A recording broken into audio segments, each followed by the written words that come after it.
काही व्यक्तींना हातांना खूप जास्त घाम सुटतो, हातांना सारखं पाणी सुटतं, त्यांना काहीही काम करता येत नाही। एक्झाम लिहिताना पेपर संबंध भिजून जातो, कोणतेही तो सरफेसवरती हात ठेवल्यावरती तिथे पाण्याचे ठसे म्हणजे हाताचे ठसे उमटतात। तर या रीतीने आपल्याला जे हायपर हायड्रोसिस याला म्हणतात, जास्त हाताचा घाम सुटणे, या कंडिशनला हायपर हायड्रोसिस म्हणतात।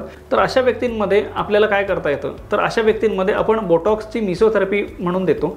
तर बोटॉक्सची मेसोथेरपी म्हणजे काय, बोटॉक्स एकदम कमी प्रमाणामध्ये आपण हाताच्या त्वचेमध्ये मल्टिपल इंजेक्शन्सद्वारे देतो।